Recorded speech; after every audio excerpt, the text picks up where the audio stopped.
Olá, pessoal. Estamos aqui em mais um episódio do nosso Podpack. É o podcast da Pernambuco Construtora. Hoje, em um formato muito especial. Estamos com vários telespectadores aqui em primeira mão. Estamos fazendo esse tipo de episódio. A gente trouxe convidados, tá, para nos ouvir, para que possam ter em primeira mão informação sobre o que a gente vai tratar aqui. São futuros clientes ou futuros investidores do mercado imobiliário, do mercado de praia, e vão nos ouvir falar sobre o tema de hoje, que é investimento em imóveis e investimento em imóveis de praia. Tá? Esse é o tema de hoje. E sigam nas redes sociais. Entrem no nosso canal do YouTube, Pernambuco Construtora. Cliquem, comentem, ajudem a gente com esse projeto, para que a gente possa sempre crescer e evoluir e trazendo sempre informações relevantes para vocês. Está aqui comigo hoje Tani Rufino. Se apresente, Tani Rufino. Boa noite, eu sou superintendente comercial e marketing da Pernambuco Construtora. Estamos aqui hoje inovando e arriscando. Somos ousados e estamos fazendo um podcast novo, né, de um formato diferente, com várias pessoas aqui nos assistindo, né? A pressão aumenta, né? Aumenta a vida de artista, aumenta a pressão. E eu achava que eu vinha só para fazer marketing, né, e vender apartamento. E a gente agora virou apresentador para poder se atualizar ao mercado. Então, nós trouxemos hoje 2 convidados, tá? Eu vou falar primeiro de Fred. Fred já é praticamente sócio do nosso podcast, tá? Já é a segunda vez que está aqui com a gente, não é, Fred? E Fred, ele é hoteleiro, investidor e sócio da Associação de Muro Alto. Fred, Muro Alto e Porto de Galinhas, a Associação de Porto de Galinhas. Desculpe. Fred, obrigado por estar aqui com a gente mais uma vez. Eu que agradeço, Mariana, a presença aqui. E então você é hoteleiro, investidor e sócio da Associação de Porto de Galinhas. Dos hotéis de Porto de Galinhas. Sim, já está englobando o Muro Alto? Tudo. Entendi. Chama de é Porto a de região, Galinhas. né? Toda é o a destino. região. Entendi, certo. E está com a gente também, primeira vez aqui, Luiz Maia. Eu vou falar aqui o seu currículo maravilhoso. PhD em Economia pela North Carolina State University, nos Estados Unidos. Professor de Economia e Finanças da UFRPE e colunista da CBN Recife. Exato. Eita, muito bom, viu? Seu currículo vai assim engrandecer, vai subir aqui o nosso quórum e nossa nota do YouTube, nosso episódio de hoje com vocês dois. Obrigada, Luiz Maia, estar aqui com a gente. É um grande prazer estar aqui, Mariana, com todos, com o Fred, com o Tani. A gente tem muito assunto para conversar, né? A economia sempre gera uma grande curiosidade e, em particular, aí nesse mercado promissor, né, do investimento em imóveis. Nós estávamos aqui, antes de começar a gravar, a gente conversando, dizendo, melhor a gente começar a gravar logo, porque somos 4 que gostamos de conversar e gostamos de falar. Verdade. Então vamos logo começar a gravar, porque senão a gente ia terminar dando o final da noite e a gente ia estar aqui conversando. Então, qual é a ideia hoje, certo? É a gente abrir para perguntas nossas, entre nós 4, a gente conversar sobre esses temas, né, que a gente vai trazer, imóveis, economia, praia, e depois abrir para perguntas, caso fique alguma pergunta ainda não feita. E a gente vai também abrir as caixinhas do Instagram, que bombou, pessoal, bombou. Obrigada, viu, por participar com a gente no Instagram, e cheia de perguntas sobre esse tema. A primeira pergunta de todas, a gente vai começar, já vai trazer um monte de comentário. Mas eu queria começar a gente falando, tanto na opinião de Luiz e depois na opinião de Fred, como é que vocês enxergam para vocês, né? Cada um na sua visão de vida, de experiência, o que é que vocês acham sobre investimento em imóveis? Você recomenda, você acha, né? Como é que você vê de Como forma geral? Como economista também. Como né? economista. E na vida pessoal. Claro. Como economista, como da sua vida pessoal, como você é detentor de muita informação, né? Um economista sempre busca muita informação, né? Como você vê a questão de investimento em imóveis de forma geral? Então, Mariana, a gente precisa lembrar que cada um de nós somos investidores no mercado imobiliário, né? Basicamente, quando a gente está buscando lá o sonho da casa própria. A gente vai ser, né? Todos nós, né? E muitas vezes a gente não pensa nesse investimento como sendo parte de um portfólio, né? De uma carteira de investimentos. Então, o economista olha para esse mercado e fala assim, a gente precisa sempre pensar nas oportunidades de investimento, pensando lá no tripé, rentabilidade, risco e liquidez. Né? Então, o mercado imobiliário de maneira geral e os imóveis, seja imóveis residenciais ou imóveis de turismo, de lazer, de praia, eles têm uma característica de ter uma rentabilidade geralmente alta, porque a gente tem a valorização, ao mesmo tempo que a gente tem aí uma renda, algumas vezes é uma renda consumida pelo próprio proprietário, outras vezes é oferida na forma de aluguéis. Ele tem uma segurança, né? A gente sabe que um imóvel bom dificilmente perde valor. O que acontece, pelo contrário, é com o passar do tempo, ele subir para novos patamares. Cada vez mais. E ele tem uma liquidez que é geralmente baixa. Então, faz parte do portfólio, da carteira de qualquer investidor que se preze os imóveis. O perigo é se a pessoa tem apenas imóveis na sua carteira. Né? A gente precisa sempre pensar em carteiras que são equilibradas e que aí a gente vai ter, de um lado, a rentabilidade, de outro, a liquidez, para que a gente, né, não precise chegar naquela situação de ter que vender um imóvel às pressas, e aí sim, acaba que todo o investimento, né, foi tão cuidadosamente selecionado, na escolha do local. Mas vamos lá, se chegar uma pessoa para você, Luiz, olha, eu quero saber sua opinião sobre investimento em imóveis. Assim, você recomendaria? Eu recomendaria sem qualquer dúvida. E a gente, claro, né, a gente tenderia a repetir algumas daquelas grandes máximas que Imagina se ele dissesse que não, eu e Tânia. Acabou. Acabou o podcast. Boa noite, tchau. Acabou o podcast. A gente vai... Pois é. Não, brincadeiras à parte, porque somos apaixonados por imóveis, mas... Pois é aquela história do location, né? Então, a escolha do perfil do imóvel, da região onde se vai, né, investir, é muito importante e é preciso que a pessoa faça após algum estudo, né? Que ela, de fato, conte ou com uma assessoria especializada que vai orientá-la, ou que ela mesma não tenha pressa, que ela conheça o perfil da região, procure, né, da residência, claro. Luiz, você falou uma coisa muito interessante que a gente não pensa, né? O imóvel que você adquiriu para morar, a sua casa que você escolheu para morar, é também um ativo, é um patrimônio e também é uma rentabilidade, porque eu não estou pagando um aluguel. Exatamente. Você falou isso de forma sutil dentro aí do assunto e eu fiquei, realmente, eu pagaria quanto de aluguel na casa que eu moro? Pois né? é. Então, assim, eu investi num apartamento para morar, é um patrimônio que vai valorizar e eu ainda estou deixando de desembolsar, que não deixa de ser uma rentabilidade. Né? Claro. Então, assim, é muito interessante isso, não tinha parado de pensar. Você está rentabilizando duplamente. Tipo, então, vou falar com o meu filho agora. Não tinha pensado nisso ainda. E uma coisa curiosa, que esse tipo de renda, que é oferida pelo próprio proprietário, né, pelo proprietário de um imóvel, ela entra no cálculo das atividades econômicas, entra no cálculo do PIB. É verdade. Então, cada um de nós era como se a gente estivesse alugando o nosso próprio imóvel. Isso. E aí auferindo uma renda. Né? Só que no cálculo do PIB, esses números são imputados, eles são estimados, né, porque a gente não tem ali uma avaliação de mercado. E termina que a gente fica raciocinando. Mas se você fala, por exemplo, não, mas eu prefiro morar de aluguel, mas alguém comprou aquele apartamento. Claro, né? claro. Todo mundo tem que dormir em algum canto. Isso, né? Né? Mesmo que não. Eu tenho um cliente que ele tem assim uns 12 imóveis. A gente tem um cliente que ele é muito forte e ele mora em apartamento alugado. Veja que interessante.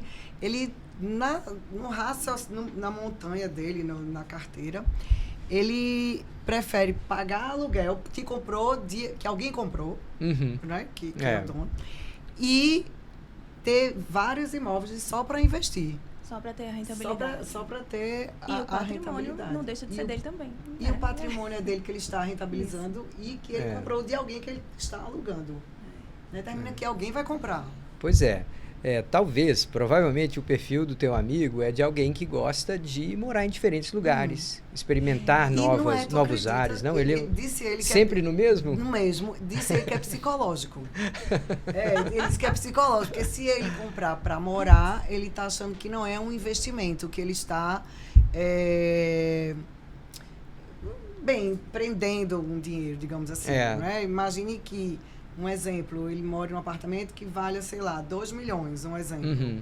E eles, eu vou botar 2 milhões aqui, eu prefiro ter vários de 300 mil. Entendi. No raciocínio dele, ele disse que é psicológico. É. Entendeu? Que ele, ao invés de eu ter um de 2 milhões, eu quero ter vários de 300. Por Pois isso que é é. importante, né? A pessoa que vai investir conhecer o seu perfil de investimento. Né? Se você é um investidor de médio e longo prazo, você vai preferir um aluguel de médio e longo prazo, né? Um long stay. Mas se você é um investidor que você quer uma rentabilidade mais arrojada e que você está lá querendo ter uma dinâmica diferente, você vai investir num imóvel de short stay, que é períodos curtos de a diária, Aí a vem famosa meu amigo diária. Fred. Vem meu amigo Fred. O que é que você acha, Fred, de investir em imóveis? Você que tem experiência bastante, não só na questão hoteleira, mas também você tem também experiência na questão de gestão. Você consegue conhecer tanto o cliente que coloca em suas mãos para você administrar, né, para rentabilizar, como você administra o do cliente que bota para alugar, como você também tem para alugar. Né? Você consegue ter São vários cenários. o ciclo completo. Bom, boa noite a todos. É um prazer estar aqui com vocês. E eu acho investir em imóvel uma maravilha. Como o Luiz colocou muito bem, acho que são 2 pontos importantes, que é a própria renda do aluguel ou dos dividendos quando você está num pool hoteleiro, coisa do tipo, como também a valorização do imóvel. Isso é um ponto extraordinário que eu defendo muito. Você tem que ter um imóvel que ganhe valor no tempo. E aí é onde nós temos que ter muita preocupação de escolhermos bem esse imóvel. Se a gente não tem uma escolha adequada de um empreendimento que foi planejado e projetado para aquela finalidade, ele não ganha o valor no tempo que a gente espera ganhar. Ele muitas vezes até perde um pouco de valor. Então a escolha de um bom imóvel é fundamental, tanto para a renda como para a valorização no tempo. Então, como é um investimento de longo prazo, nós temos que olhar aquele imóvel por 20, 30 anos. É um olhar mais distante. Então, se ele não tiver o planejamento adequado para aquilo que ele se propõe, você não vai conseguir ter êxito nesse ponto. E esse ponto é importantíssimo na composição da rentabilidade. Porque muitas vezes a gente olha só para o aluguel, e o aluguel não é uma variável tão relevante nesse retorno. Mas a geração de valor naquele imóvel, esse sim, é uma coisa que vai agregar muito ao seu investimento. Vou receber, por exemplo, de aluguel 2 mil, 3 mil reais. E não é pouco, né? Pouco é muito. Mas aí não conta também com relação ao patrimônio. Exatamente. Né? Mas para que esse imóvel se valorize no tempo, principalmente no médio e longo prazo, tem que ser um empreendimento da forma geral, muito bem planejado e bem construído. Não é só a qualidade da construção, mas a qualidade do projeto também é fundamental para que se tenha um bom resultado no imóvel. Isso, se tendo esse cuidado, a gente faz isso há alguns anos, eu sempre fui bem remunerado, levando em consideração essas 2 partes. Escolhendo bem, sempre tivemos boas rendas de aluguel e boa valorização ao longo do tempo. Só para o pessoal se contextualizar, explica para a turma exatamente o que é que você faz. Explique para a turma saber com quem está, né? Por que você conhece esse tipo de investimento. Bom, minha família é hoteleira em Porto de Galinhas há 35 anos. Agora, em setembro, a gente faz 36 anos que a gente investe em turismo em Porto de Galinhas. Fomos pioneiros, fomos um dos pioneiros na hotelaria de Porto de Galinhas. Fomos cofundadores da Associação dos Hotéis de Porto de Galinhas, que fez 30 anos o ano passado, fez 31 anos esse ano, e que é considerada... Qual é o nome da associação? Associação dos Hotéis de Porto de Galinhas, AHPG. É considerada a principal associação de hotéis do Brasil, a mais unida e a mais atuante. E Porto de Galinhas seguramente é o que é hoje em função do trabalho dessa associação. Uma associação que há muitos anos participa de praticamente todo o calendário de eventos e feiras internacionais e nacionais, que promove eventos em Porto de Galinhas há bastante tempo, que premia as pessoas que vendem bem Porto de Galinhas, que interagem com as autoridades em caráter municipal, no campo municipal, estadual e federal, para defender o destino de Porto de Galinhas. Então, através da associação, se trouxe estradas, se briga pela segurança, se briga por Olha aí, é uma saneamento, coisa que as pessoas por de urbanização. fora não sabem, né, que tem essa associação. Então, é uma associação por trás. hoje que é composta de 9 hotéis. Esses hotéis juntos têm 1.400 quartos, né, e aproximadamente 4.000 leitos. É uma força, né, É uma Fred? força. E é o que força. representa essa associação, inclusive, em alguns momentos foi contra determinados empreendimentos que se achou nocivo ao destino, foi a favor de outros. Então, tá aí. Quando houve aquele problema o ano passado da violência lá, atuou diretamente do governo do Estado. Então, isso nós temos executivos contratados, pessoas remuneradas adequadamente, para que defenda o turismo de Porto de Galinhas. Porque daqui a pouco a gente vai falar um pouco sobre turismo, sobre o que é exatamente o turismo, e turismo se faz com um conjunto de ações. Sim. O turismo não é simplesmente a gente tem Eu uma lembro que unidade. teve até uma questão que a associação atuou, que ia ter uma festa, alguma coisa, não teve na pista, não teve uma história dessa também, não foi? Que aí Tem. que gerou um monte de polêmica, eu me lembro que saiu na Isso mídia. era sobre um evento, uma casa de shows que ia ser construída lá em Porto de Isso, Galinhas, era faz uma uns coisa 4 ou desse. 5 anos, talvez 6, e que a associação se preocupou com os efeitos mitigadores dessa casa de show. Então, quais são os efeitos, qual é o impacto que essa casa vai ter no destino turístico e quais são os efeitos mitigadores que o empreendedor ou as autoridades vão proporcionar para que não cause nenhum dano àquela região. Então, a associação foi fundamental naquele momento lá para fazer isso. Tem também outra entidade, chama-se Porto de Galinhas Convention Bureau, que é também todos os membros da associação também são membros do Convention Bureau, e o objetivo do Convention Bureau é promover eventos em Porto de Galinhas, congressos e eventos. A associação, ela promove o turismo de uma forma geral e atrai o turista, e o Convention Bureau promove eventos.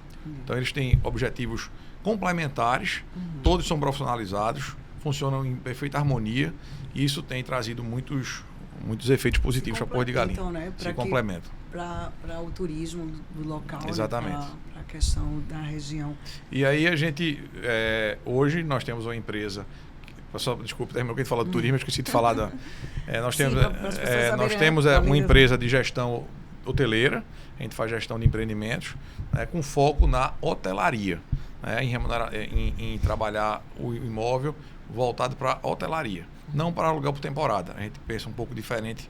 Aluguel por temporada é uma coisa, a gente olha para a hotelaria. Eu posso daqui a pouco falar um pouco por que isso. Nós vamos falar as razões pelas quais a gente optou dessa forma. Então, a gente administra empreendimentos em Porto de Galinhas e em Recife. Né? Temos hoje quase 500 Agora apartamentos. você vai ter que falar, Fred, qual é a diferença? Eu Agora também você vai ter fiquei que falar curiosa. qual é a diferença entre Só para administrar, complementar, a gente administra imóveis por temporada, como é a diferença? e hotelaria. E hotelaria. Vamos Só para lá. vou falar, só para complementar, nós administramos 500 apartamentos hoje, com 1.300 leitos, entre Recife e Porto de Galinhas. Nossa, É. é muita coisa. Tem muito problema para resolver. Pois é. Hein, Luiz? Pensando em 500 leitos administrando. É uma escala 1.200 leitos, né? 1.200 leitos. É uma operação. Para quem não sabe que- exatamente, leito é cama, né? E cada apartamento tem 2 ou 3 leitos. Então você tem um apartamento. São camas, não É, são cama, exatamente. Entendi. Apartamento é um apartamento, leito é. São entendi. A quantidade de pessoas, a quantidade de pessoas pode que ter dentro aquele daquele apartamento quarto. pode ocupar. Bom, quando a gente fala da Associação dos Hotéis, aí vamos dividir um pouco o sistema de locação. Nós começamos em Porto de Galinhas 35 anos atrás, como a gente falou, não tinha nada. Ninguém sabia nem quem era Porto de Galinhas, não tinha estrada, não tinha telefone, não tinha energia direito, a energia caía, faltava luz de madrugada, era um problema enorme. A água nem pensar, saneamento não tem nem hoje, que está naquela época. Enfim, era um problema em toda a natureza. Os hotéis, eles se juntaram e fundaram a associação. Então, o que acontece? Você começa a trabalhar o turismo de uma maneira ampla e defender e divulgar aquele destino turístico que está ali. E começa a apresentar Porto de Galinhas ao mercado. Fizemos a primeira mostra de turismo de Porto de Galinhas em 1990, a segunda em 91, e isso O papel foi é mostrar Porto de Galinhas para o mundo. para o mundo. Para o mundo. Porto de Para Galinhas. poder o destino existir. O destino não existe hoje, tem a força que tem, sendo o 4º maior destino turístico do Brasil, recebendo 1.200.000 turistas por ano, pelo menos, Nossa. porque as pessoas acharam a praia bonita. Não foi só por isso. Isso foi uma Houve um construção esforço, ao uma longo, construção. ao longo dos anos, essa construção. Então, você tem 2 tipos de produto hoje. Lá, naturalmente, tem as questões das qualidades, né? É outro assunto. Mas sobre o tipo de produto.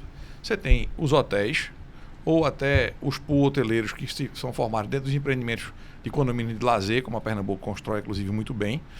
Né? E tem as pessoas que fazem locações isoladas, o sistema de locação por temporada, long stay ou short stay, ou até pequenas diárias, com apartamentos voltados para locação individual. Certo. É a pessoa que tem o seu apartamento e coloca no Airbnb. Numa plataforma digital, seja de que natureza for. Né? E essa locação, ela é desprovida de nenhum planejamento estratégico, de nenhum planejamento empresarial, e ela está pegando carona no planejamento dos outros, que é no planejamento do destino turístico, do planejamento que está sendo feito dentro da Associação dos Hotéis, do governo do estado, da prefeitura da cidade, essas coisas todas. O que é que nós defendemos? Que, principalmente agora, Mariana, com esse aumento da concorrência, com esse aumento dos empreendimentos, nós precisamos estar cada vez mais organizados para que a gente enfrente essa concorrência. Sim. Né? E você só vai enfrentar isso de forma planejada e organizada. É como que os hotéis, os hotéis pensaram, exatamente. Né? Ao invés dos hotéis, esses 9 hotéis se degladiarem, eles vão se uniram para poder organizar exatamente. o destino. Então, o que é que acontece? Você pega um empreendimento, né? Por que a pessoa vai escolher o empreendimento A, B ou C? Aquele empreendimento ele precisa ser divulgado, ele precisa ser vendido ao mercado.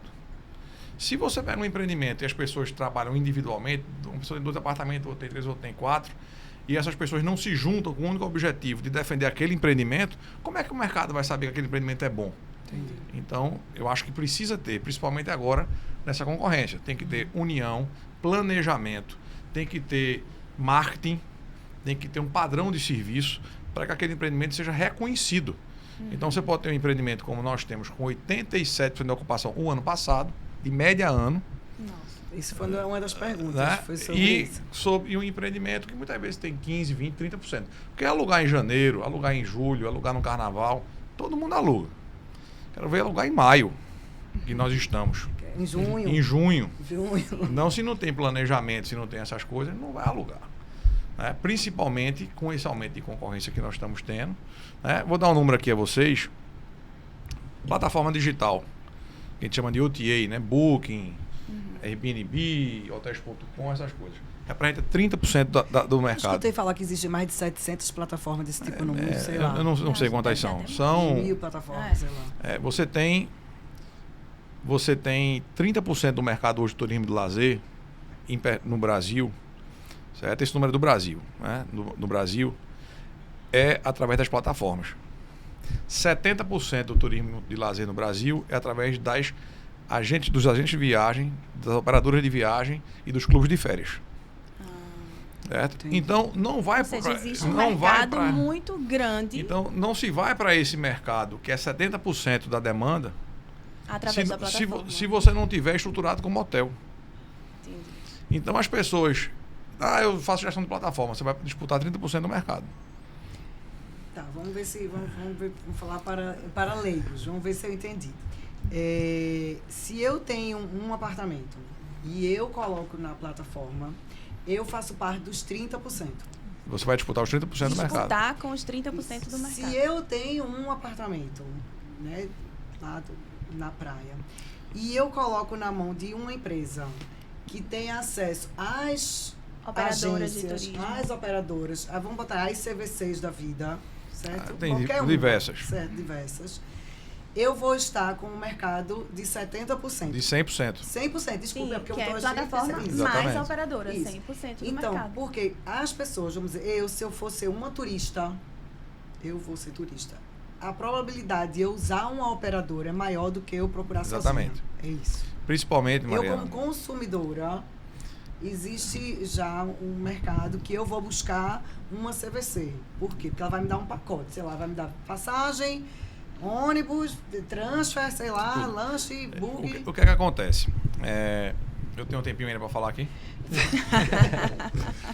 Acontece o seguinte. Acho que sim, né? Bom, vamos, esse número que eu falei há pouco, vamos lá, número que eu falei há pouco dos Aí 30. vai roubar a cena de Luiz, todo mundo. Esse número que eu falei há pouco dos 30 e 70, ele é pós-pandemia.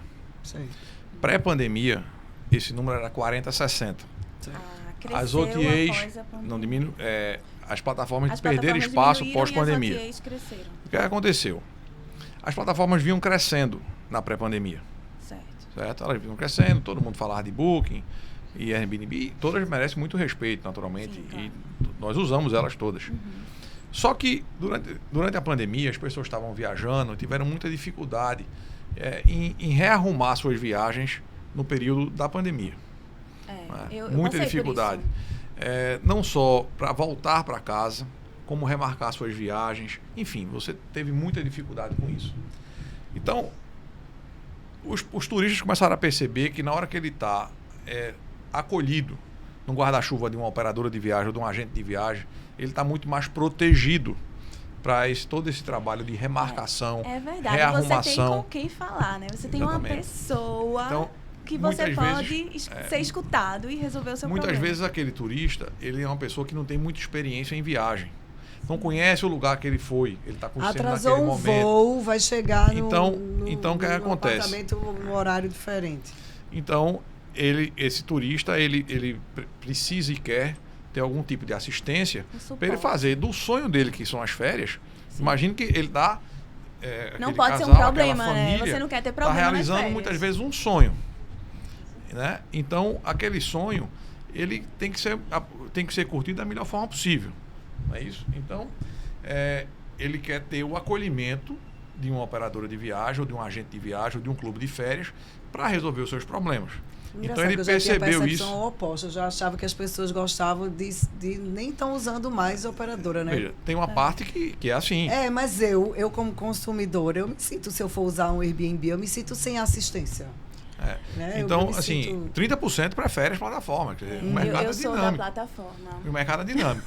Então, eu sou da turma que precisa de um de uma agência. então, o que acontece? Além do acolhimento, além da questão da segurança que passa para os turistas, né, nesse sentido, principalmente em locais onde as pessoas não conhecem muito e tal, existe um problema também do próprio financiamento da viagem, que é outra coisa importante. Quando você vai numa operadora de viagem ou num agente de viagem, você forma lá seu pacote. Pacote é diferente de excursão. Às vezes as pessoas confundem, não gosto de excursão e tal. Nós não estamos falando de excursão. Excursão é outro assunto. Tem pessoas que gostam de excursão. Mas você chega na gente, eu quero ir para Porto de Galinhas. Aí, pois não. Aí, qual é o hotel que o senhor quer? Nós temos essas opções de hotel. Aí você vai lá e escolhe o seu hotel. Né? O senhor quer passagem aérea? Quero No passagem caso de aérea. preferência, escolhe um da Pernambuco Consultora, lógico, Exatamente. por favor. Ou da MAI, né? Ou da MAI, pronto. E aí- Só pode ter essas duas opções. E aí você escolhe o seu hotel, você vai escolher a passagem de avião, você vai escolher se você quer transfer, né, que é o transporte do aeroporto para ir, para voltar, eventualmente alguns passeios que a operadora já lhe oferece, a alimentação, que é outra coisa importante, você já coloca Incluso o café da manhã é verdade. e jantar, muitas vezes, e aí você forma aquele pacote e a operadora, ela divide aquele valor em 10, 12, 15 vezes. Na Isso- prática, você amplia o seu mercado, né, Luiz? Você Claro. você dá É uma mão muito para mais economista. condição, Luiz pode ajudar a gente aqui nessa questão econômica e tal. Então você dá ao passageiro, né, aquela família que quer viajar, uma condição muito mais confortável para ela ir, porque ela vai pagar aquilo ao longo de 10, 12, até mais tempo, É e muitas verdade. vezes. É a parcela. A parcela. Então você dá a condição da família. O turismo de lazer no Brasil é um turismo de família. As pessoas viajam, os casais com seus filhos. Então é a realização de um sonho da família. Então você financiando isso, né, é um país de classe média, né, então você financiando isso, você dá muito mais condição dele viajar. Quando ele vai só na plataforma, o prazo de financiamento das diárias é muito mais curto, muitas vezes nem tem, em alguns verdade. empreendimentos, em alguns tem, outros não tem. A passagem você se submete à companhia aérea e os transfer e essas coisas, e a alimentação você tem que pagar à vista. Então você tem uma condição de viagem muito mais onerosa no curto prazo, além de não ter assistência. Então, isso tem feito o mercado das operadoras crescer Fred, e o mercado... já deu show, todo mundo vai sair daqui. Mas vamos trazer assim para o cliente investidor em imóveis, né? O que é que isso interfere na vida do proprietário, né? Vamos conversar com o Luiz, depois voltar para Fred e para a praia. Sempre existe muito essa dúvida com relação à rentabilidade. Essa palavra... Qual é a rentabilidade? É tantos por cento, é tantos por cento, né? E às vezes a gente pergunta mas não sabe nem o que é que vem de resposta. Às vezes a pessoa chuta 0,8, é 1,2, a pessoa não sabe nem, às vezes, o que é que significa. Como é que um cliente, imagine que ele não tenha você, né, como consultor, como é que um cliente consegue calcular se aquele investimento que ele está fazendo, vamos lá, ele vai investir em um valor, vamos arredondar aqui, R$400 mil, vamos botar lá um flat, né, nesse esquema que a gente está falando aqui de praia. Como é que ele sabe, pode fazer uma avaliação, né? Poxa, eu estou investindo 400 mil.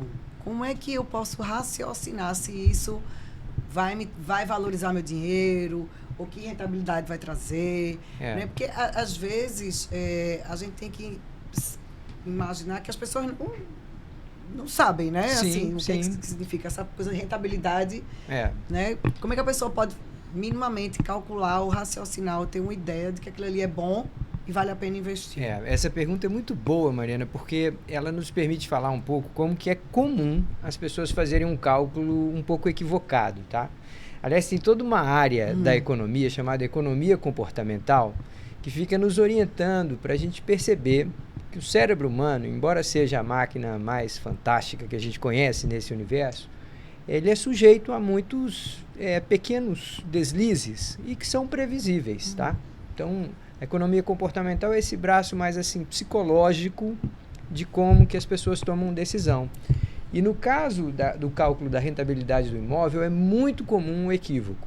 As pessoas tomam lá o valor do imóvel, aplicam lá qual seria a taxa de retorno que essa pessoa teria numa outra aplicação. Então, vamos dizer, hoje, se eu conseguir aplicar o meu dinheiro, eu vou imaginar que a Selic é um parâmetro.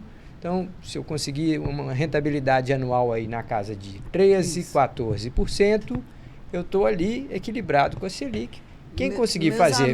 Meus amigos gerentes de banco, que me perdoem, mas às vezes se confundem muito, às vezes o cliente fazendo essa comparação. Meus amigos gerentes de banco. É uma tendência natural. As pessoas pensam assim, se eu tivesse, em vez de comprado esse imóvel, se eu tivesse colocado esse recurso num LCI, LCA, numa CDB, e todos aqueles produtos financeiros, todos eles são, direto ou indiretamente, referenciados naquela taxa básica de juros, que a gente fica rezando, né, para o governo começar a reduzir daqui a pouco. Espera que isso vai acontecer no segundo semestre. E aí a gente aplica essa taxa sobre o valor do patrimônio. Fala assim, então eu espero receber de aluguel o equivalente ao que receberia de juros. Essa conta é uma conta muito incompleta, tanto porque no aluguel a gente eventualmente tem outras despesas, né, que a gente vai ter que pagar pelos custos de manutenção, a gente tem que rezar para ter um bom inquilino e tal, tem que ser muito cuidadoso na seleção do inquilino e tal, mas também, principalmente, porque a gente não leva em conta a valorização do imóvel. Então, a gente está fazendo a conta quase como se fosse assim, do fluxo de caixa, e sem pensar no crescimento do valor patrimonial, que muitas vezes é a parte principal da rentabilidade. Então, se a pessoa faz lá o que o Fred acabou de descrever, né, de uma assessoria, ela tem uma assessoria qualificada para ajudar a escolher um bom imóvel, um bom projeto, de uma boa construtora, se ela tem todo esse cuidado, na hora que ela fizer o cálculo da sua rentabilidade, ela tem que pensar nas duas pontas. Os 400 não vai ser 400 o resto da vida. Não, exatamente. É engraçado que eu fiz um treinamento na semana passada para a equipe comercial. Fala alto, recebeu mensagem aqui. Foi? Falar mais alto? Eu fiz um treinamento semana passada para a equipe comercial da gente e eu estava pegando exemplos práticos de imóveis da Pernambuco de valorização. E assim, é impressionante o quanto que o patrimônio valoriza, a gente não para nem para pensar. Se de repente não tivesse nem alugado. Isso, sem alugar, sem fazer nada, só a valorização do patrimônio, tá? Eu vou dar um exemplo aqui. Eu peguei um extrato de um cliente, apaguei o nome do cliente, óbvio, né? LGPD, por favor.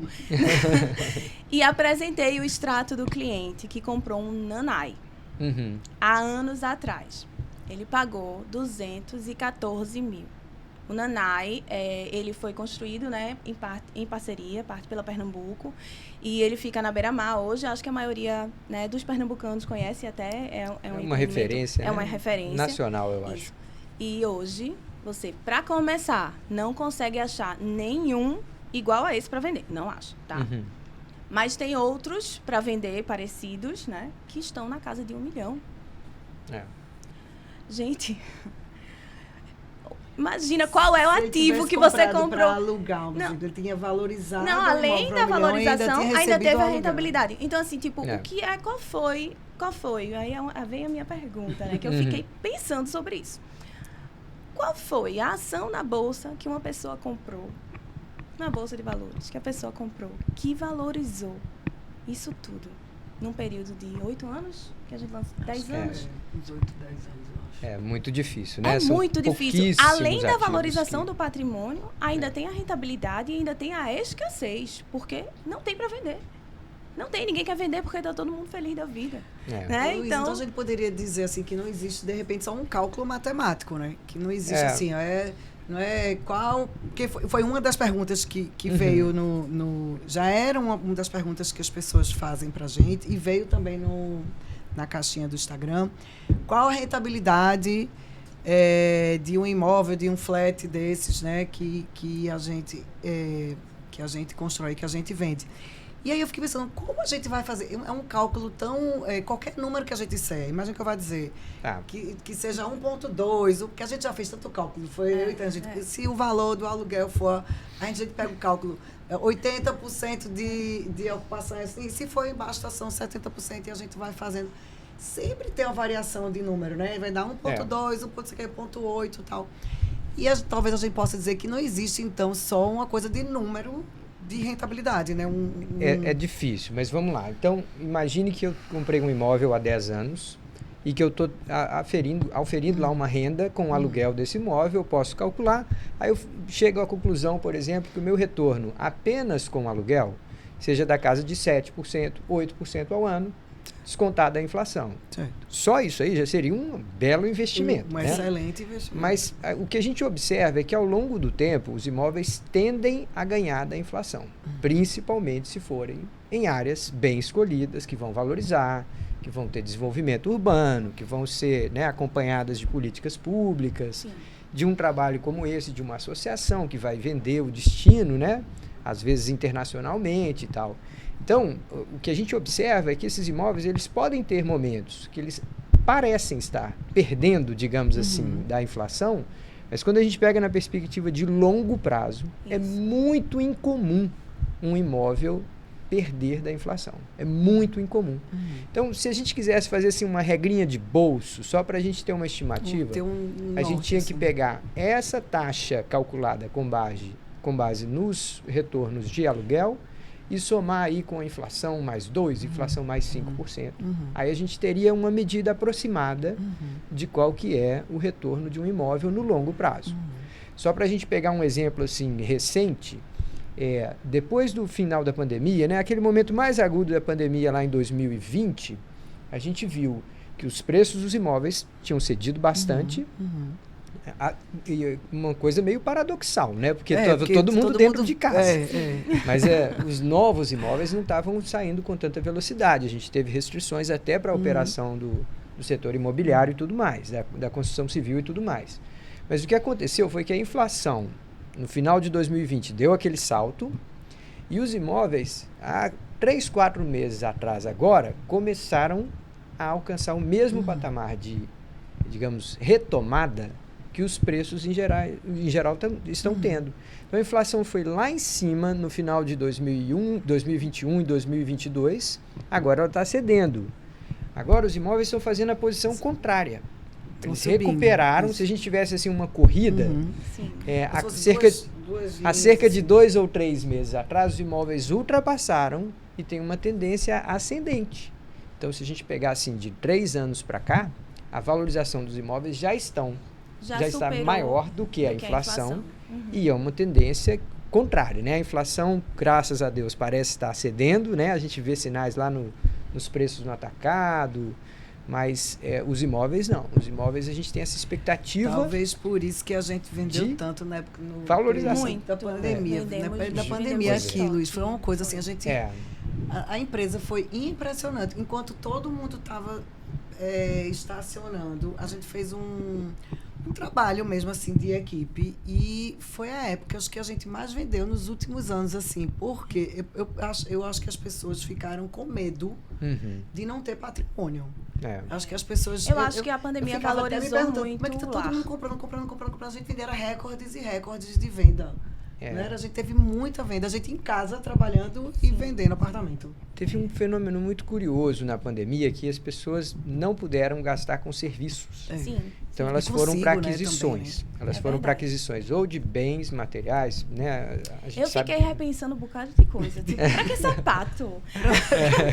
Pra que eu quero tanto sapato, né? Então, assim, teve muita coisa na pandemia que eu acho que as pessoas repensaram. Ficavam dentro de casa ali, olhando para as paredes e dizendo assim, essa parede não tá muito boa, eu preciso pintar, vou reformar. Não, então, de repente, eu preciso de um apartamento maior. Casa, né? Olha para casa, tipo, essas panelas não estão muito boas. Então, assim, a rentabilidade não, a usabilidade do imóvel tomou uma proporção muito maior, né? E a gente até fez um lançamento durante a pandemia, que foi o Tamarineira, que foi todo repensado. É um produto, assim, maravilhoso, porque a gente olhou para ele tem um apartamento que tem 66 metros quadrados, mas ele tem uma sala ampla, que você entra no apartamento e olha para ele e diz assim, tem 100 metros? Porque a gente mudou o projeto inteiro, a gente saiu refazendo para adaptar essas novas demandas, sabe? De estar em casa, essa coisa de estar em casa, né? Então, se você adaptar, eu acho que como o Fred estava falando, né? A importância de escolher uma boa localização, você também, um bom imóvel, uma boa construtora. Eu vou fazer meu marketing aqui, tá? Tipo, tava demorando. Tava demorando, a marqueteira se soltar. Tava demorando. Botar uma pergunta aqui. Sim, verdade, senão não vai dar tempo. Tem uma pergunta aqui, que eu acho que é o que todos os clientes que estão aqui gostariam, acho que todo mundo que quer investir em Muro Alto gostaria de fazer. Veja só, isso é pra você. Se prepare. Mari, Muro Alto é modinha ou se consolida para todo sempre? Amém. Olha aí. Para vocês verem que aqui a gente pergunta tudo, viu? Vocês verem que a gente aqui pergunta tudo. Eu acho que não é nem uma coisa nem outra. Nem é modinha, nem se consolida para todo sempre. Amém. Não, nem uma coisa nem outra. Eu acho que, falar do turismo, voltar para Porto de Galinhas de novo, acho que o turismo cresce 10% ao ano no mundo. É a atividade que mais cresce no mundo, é o turismo. Vocês terem uma ideia dos números, 1 a cada 10 empregos no mundo é ligado ao turismo. Tem uma projeção para daqui a 8 anos, 2 a cada 8, é 25% dos empregos do mundo ligado ao turismo. Nossa. Então é uma atividade, atividade que cresce de forma punjante. No Brasil, as atividades que mais crescem, fora tecnologia, agronegócio e turismo. Então, tecnologia, agronegócio e turismo. Cadê a construção civil aqui para poder construir o turismo? A construção civil vem a reboque disso. Vem a reboque disso. Então, o que é que acontece? Como eu falei na minha intervenção anterior, Porto de Galinhas é o 4º maior destino de turismo de lazer do Brasil. É um local consolidado que está em expansão. Certo? Então, as pessoas gostam de vir a Porto de Galinhas. Muro Alto, vocês perguntaram há pouco, Muro Alto faz parte da Associação da Terra de Porto de Galinhas? Faz. Muro Alto é como se fosse um bairro de Porto de Galinhas, né? Um balneário, né? Uma parte de Porto de Galinhas é Muro Alto. Então, em Porto de Galinhas você tem Muro Alto, Pontal do Cupe, Merepe, a Vila de Porto. Então, isso tudo compõe o destino de Porto de Galinhas. O que é que se precisa? Eu acho que, como a gente falou há pouco, vale a pena investir em Muro Alto? Respondendo a pergunta dela. Né? Tem riscos? Aí eu vou responder. Vale a pena investir em Muro Alto? Tem riscos? Tem. Né? Como é que a gente minimiza os riscos?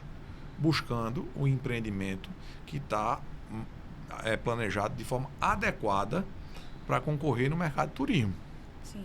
Aí, nesse caso, eu acho que faz toda a vale diferença, Fred, muito a isso. pena. Né? Na hora, não vai dar certo qualquer empreendimento que estiver lá, né?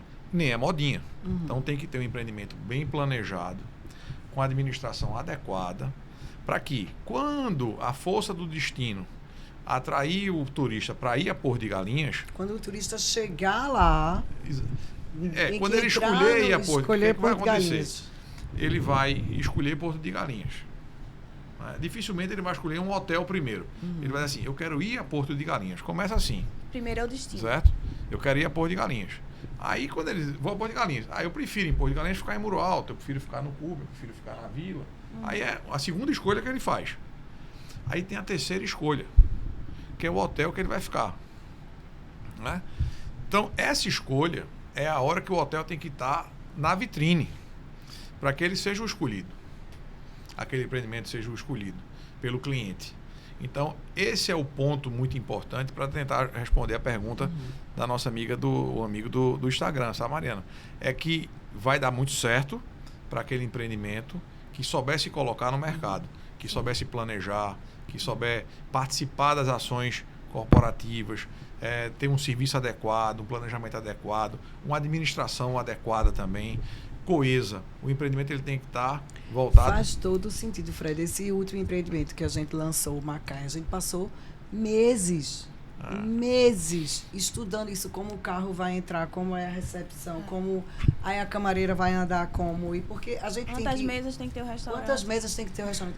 Porque a gente faz para vender para o cliente final, mas a gente não sabe se aquele cliente está comprando para ele mesmo ou se está comprando para investir. Então a gente tem que pensar nas duas situações. E também, Mariana... Se o cliente estiver comprando para usar, se o cliente estiver comprando para alugar, vai ser... Né? E outra coisa, o cliente muitas vezes ele muda de opinião no meio do caminho. É Ele verdade. compra para usar, ele usa um período, aí por qualquer razão ele resolve ter a renda, agora eu vou alugar. Acho que começa a gostar, né, também, de entrar... E além disso, ele muitas vezes quer as duas coisas. Ele muitas vezes ele quer usar um período e alugar outro período. É verdade. Né? Então ele quer usar nas duas situações. E aí, muitas vezes você tem que ter um empreendimento que ele esteja pronto para essas três situações e elas se movimentam ao longo do tempo. Né? A quantidade de opções pela solução A, B ou C, ela muda com o tempo. Eu tenho empreendimentos nossos que tem 20 anos, outros com 10 anos, que a gente percebe claramente isso, a mudança de perfil do uso do empreendimento. Então, ainda fica mais difícil ainda essa questão até de calcular a rentabilidade, né? Porque, veja, um empreendimento que está preparado, de repente, até tem uma rentabilidade, uma valorização maior do que um empreendimento que Então, voltando assim, só para concluir a pergunta dela, me preocupa, não só em Muro Alto, mas no destino como um todo, porque Muro Alto tem mais empreendimentos, então termina que chama mais atenção, me preocupa em empreendimentos que não têm essa preocupação. Certo? Que estão sendo construídos e outros que estão em desenvolvimento e outros que já estão prontos. Não é o caso dos empreendimentos da Pernambuco, que sempre teve uma preocupação muito forte com isso.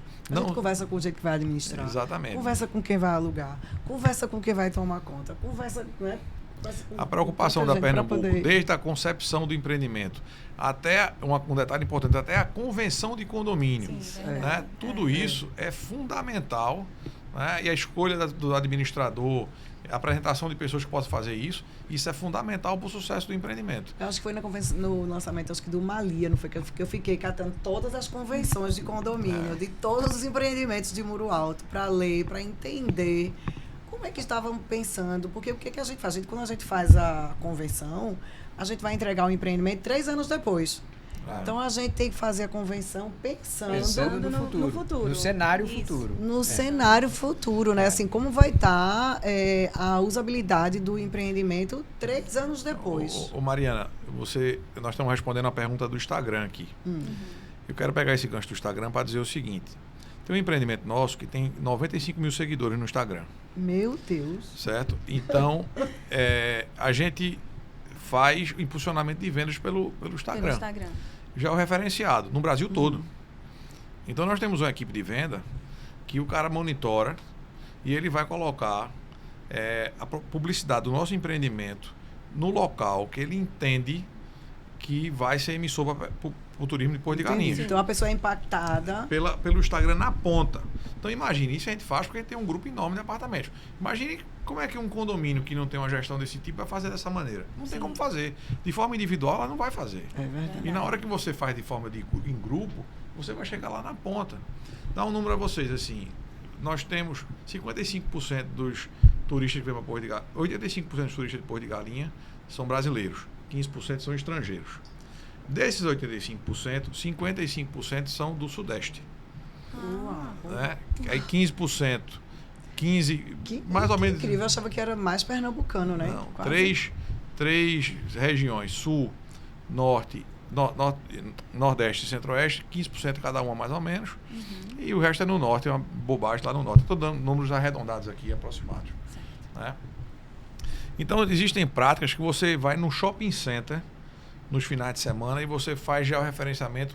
O shopping center que tem operador de turismo para as pessoas que estão dentro do shopping receberem no seu Instagram, seu hotel, porque você está medindo aquela loja da CVC, ou da Azul Viagens, ou da Latam Viagens. Você vai lá e você vai dizer assim, eu vou dizer para essas pessoas que estão perto da loja da CVC, do shopping tal... Uma pessoa passar na frente, não sabe nem por que foi impactada. Uau! Entrou na loja. Então, isso é feito, isso é um planejamento de comunicação, que é feito no Brasil todo pelas empresas, por nós e por outros, e que isso ajuda a gente a estar no jogo. Então, os empreendimentos que não estão com essa preocupação de projeto, de localização, de projeto, e aí o projeto engloba tudo, convenção, regimento interno, todo esse processo, e de administração voltada para isso, aí eu acho que pode ser modinha.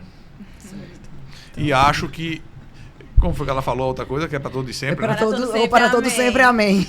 Para todo sempre, amém. Eu acho que os empreendimentos que estão bem preparados, eu acho que estão para todo sempre, amém. Só pegar um gancho na resposta Espero ter respondido a ela aí. Só para falar assim, também não é modinha eficiência energética. Sim. Um projeto que seja consistente com o ambiente natural, ou seja, que tenha uma leitura cultural, social, ambiental do ambiente. Então, é uma diferença muito grande entre você escolher. Tem uma série de fatores, né, que influenciam. Concordo com você, Luiz. Eu não mencionei essas coisas, mas quando eu menciono a qualidade do empreendimento, naturalmente, tudo isso pesa. Engloba. Aí vamos lá. Respeito ao meio ambiente, sobre todos os aspectos, enfim. Tudo isso, né? Limite de tempo, né? Vamos lá, senão a gente conversa muito. Aguentei só mais um pouquinho para a gente responder aqui rapidinho. Mas a maioria das perguntas a gente já respondeu. Vamos lá. Qual a rentabilidade... De novo, aí depois, qual a rentabilidade anual também? Ocupação também a gente já respondeu. Sim, deixa eu te perguntar uma coisa, Luiz. Mariana, só um detalhe da ocupação. Não é a ocupação do destino, é a ocupação do empreendimento. Tem empreendimentos que tem muito, tem pouco, depende um pouco do trabalho de cada um, né? Luiz, para as pessoas, assim, existe alguma análise que ela possa fazer? Ela está lá, tem os meus R$400 mil. A gente falou muito de localização, né? Falou location. Tem como também a gente ajudar as pessoas ela fazer mais ou menos uma análise se ela investe, por exemplo, num flat em Recife e num flat na praia?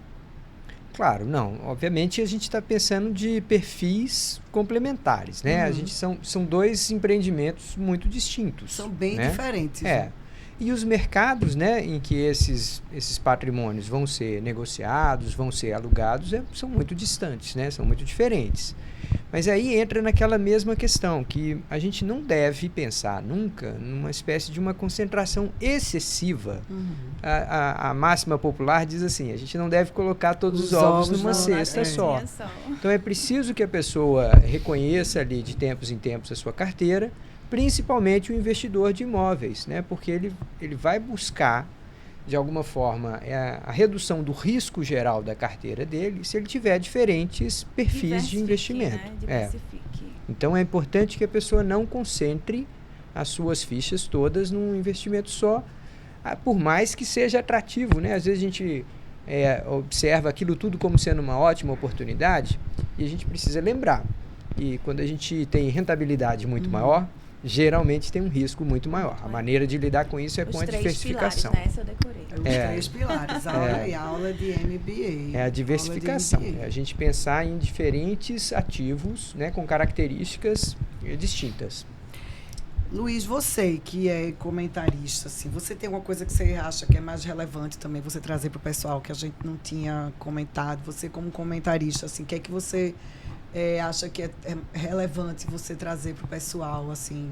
Não, tem uma coisa que eu acho que vale muito a pena a gente comentar aqui, Mariana, é que assim, o sonho de todo economista, e na verdade de todo investidor, é reconhecer os momentos em que a economia tem os seus pontos de inflexão. Né? Então, assim, se a economia está desacelerando, as pessoas estão um pouco entrincheiradas ali, com medo de fazer grandes aportes, aquela pessoa que sair na hora que a economia começar a retomada, ela vai comprar mais barato, ela vai conseguir as melhores oportunidades. E, de alguma forma, isso também funciona no ambiente reverso, né? Quando a pessoa está na crista da onda, que ela fala assim, bom, aqui era o momento de eu realizar o meu investimento, de eu partir para um outro projeto e tal. Então, o sonho de todo economista e de todo investidor é reconhecer esses pontos de virada. E nós estamos num ambiente que, muito provavelmente, a gente está chegando nesse ponto de inflexão, de mudança. A economia perdeu um pouquinho de força, mas os sinais que a inflação está cedendo já são bem significativos. Então, todos nós estamos olhando para essa discussão toda aí de taxa de juros, se deve baixar agora, deve baixar depois. O pessoal fica atento. Assim, fica todo mundo vendo esse ruído tão grande, mas no mercado financeiro as pessoas não ficam só em opinião, elas vão lá e apostam. E existe uma aposta de que a taxa de juros deve começar a cair mesmo no segundo semestre. Se isso acontecer, muitos ativos, incluindo os imóveis, tendem a ter um processo de valorização a partir desse momento. Então, é só importante adicionar que a gente deve ficar atento, porque a gente pode estar na iminência de ter uma excelente oportunidade para entrada no investimento de imóveis a partir do segundo semestre. Pessoal, escutem A hora de isso. comprar Não sou é eu agora. que estou dizendo. Assim, eu não tenho bola de cristal, a gente vai ter que monitorar. Mas a verdade é que as apostas todas são nessa direção, de que a taxa de juros deve começar a cair, e aí a gente pode estar tendo o início de uma nova fase boa. E querendo ou não, também o dinheiro fica mais barato até para financiar, né? Claro, Quem for claro. comprar com uma parte, né, financiada, É, fica mais incentivada a tirar financiamento. com certeza. É isso. Mais alguma É isso. coisa? Não, acho que agora a gente pode abrir, né? Pode abrir, Dá minha gente, para pergunta. Alguém perguntas. deseja Primeiro, perguntar? obrigada por nos muito escutar obrigada. todos nesse novo formato. Alguém quer fazer alguma pergunta que a gente ainda não tenha falado? Pois não. Meu nome é Ângelo. A única dúvida que eu persisto, já que eu estou entrando nesse sistema, nesse mercado, o apartamento de 21 metros, ele acomoda bem, não acomoda, atende bem a rede para locação? O apartamento de 21 metros, ele é um apartamento para acomodar um casal, ele vai acomodar bastante bem. Vai acomodar muito bem. Quando a gente está falando de um apartamento para um uso de uma família, né, um casal com filhos, ele tem que Lazer, né? para lazer, de família. ele tem que ter um planejamento de mobília, né, muito bem feito para poder para acomodar. E mesmo assim vai acomodar com um pouco mais de aperto. Mas acomoda. Mas não vai ter o mesmo conforto de um apartamento um pouco maior. Então, todo hotel você vai acomodar só casais ou também um casal com filhos. Essa unidade ela está mais voltada para a ocupação de 2 pessoas. Para 3, 4 pessoas, como disse o senhor, acomoda mais apertadinho. Não vai dar tanto conforto quanto na outra unidade.